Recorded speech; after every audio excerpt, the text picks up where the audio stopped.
Audiência do Hospital do Santato, do JTT, fica em casa. O colunista Douglas Covalente, que anda por Chapecó, mas nessas viagens, resolvendo assuntos muito importantes, familiares, não deixa de pensar o Brasil e não deixa de pensar, como pessoa vinculada à saúde, como professor de saúde coletiva, no que está acontecendo com a pandemia. Douglas, o que vai acontecer depois? Há um depois? Isto vai passar? E se passa, como vai passar, Douglas? Olá, Raul, boa noite, audiência e pessoal que acompanha o Desacato, que acompanha toda essa cooperativa linda, que tem trazido um grande material para a população.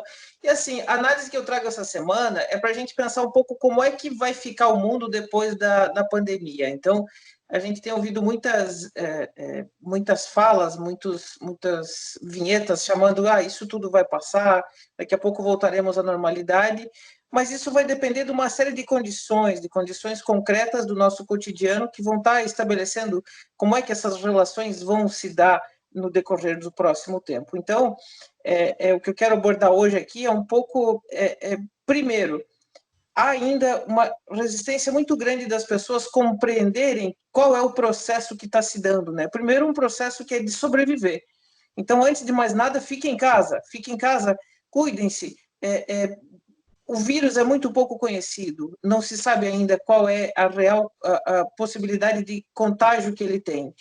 E a depender disso, as pessoas que não estiverem com alguns cuidados vão estar tendo sérios problemas e muita gente vai virar óbito, né? Eu estou vendo muitos municípios que não estão levando a sério essa questão, fazendo o quê? Tendo aqui em Chapecó mesmo, eu digo, será que essas pessoas estão vivendo em outro lugar? Pessoas andando na rua, tudo vida normal, quando eu cheguei aqui há uma semana e meia atrás, né? Na outra semana. E comecei a ver isso, pois foi dito e feito. O número de casos está aumentando de uma maneira muito acelerada aqui em Chapecó e outras cidades estão acontecendo com a mesma coisa. Então, Douglas, inclusive o Brasil superou, no dia de ontem, a China, sabendo que temos uma tremenda subnotificação, mas China já foi superada em quantidade de óbitos pelo Brasil.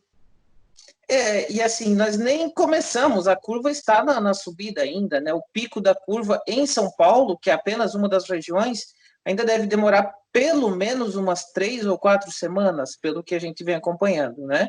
Então, até essa epidemia se espalhar pelo interior do Brasil, pode ser que daqui a pouco ela volte de novo para as capitais que já tiveram. Então, assim, é em cima disso que eu quero falar, primeiro, de uma questão individual, do cuidado que as pessoas têm que ter, até porque a nossa audiência, os trabalhadores, as pessoas de esquerda, precisam continuar vivos para depois da pandemia.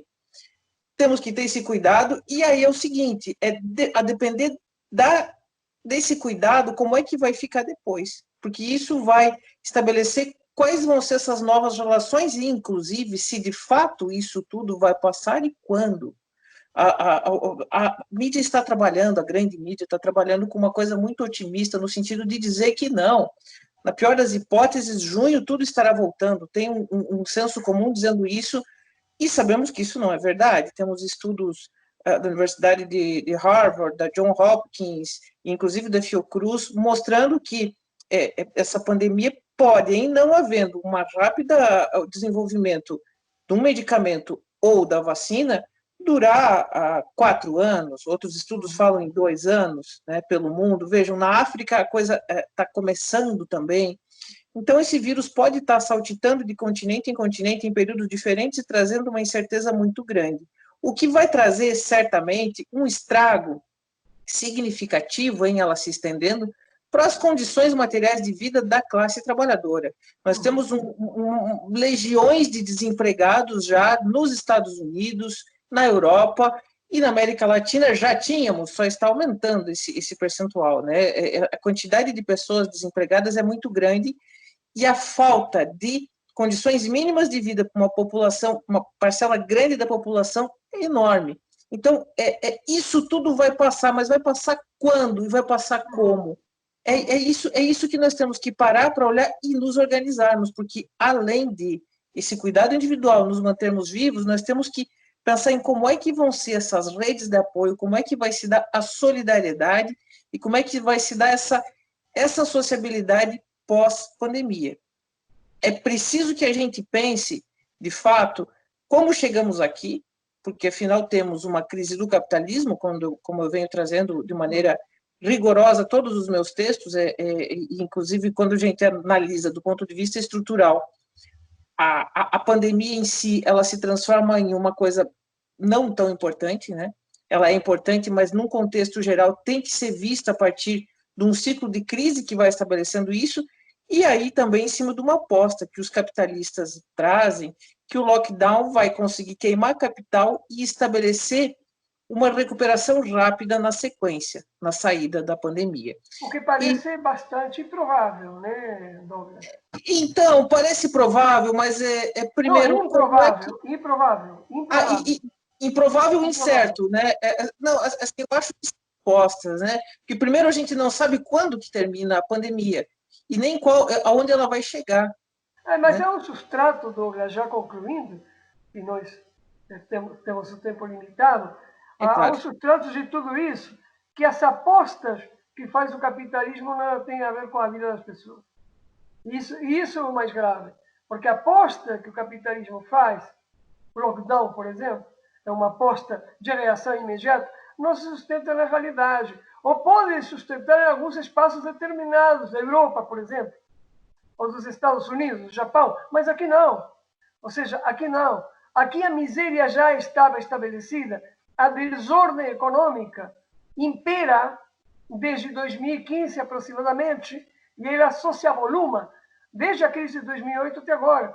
Então, o que nós temos aqui é a reunião quase perfeita de uma pandemia sanitária com uma pandemia econômica que vive o Brasil e que, além do mais, nos encontra com um país polarizado, esfacelado, com um governo em vias de extinção. Ou seja, a situação é gravíssima, como você fala. Mas eu quero te convidar, Douglas, para a próxima semana desenvolvermos que saídas, do ponto de vista da classe trabalhadora, temos. Pode ser?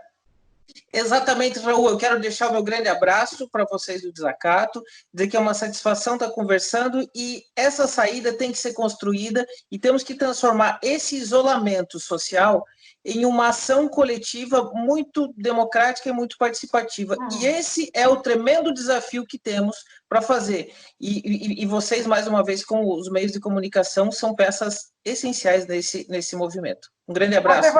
Você faz parte disso como colunista há mais de 3 anos, colunista semanal do Portal Desacato com suas reflexões. Obrigado, Douglas. Sorte aí em Chapecó. A gente se encontra na próxima semana. Tchau, tchau. Tchau, um abraço.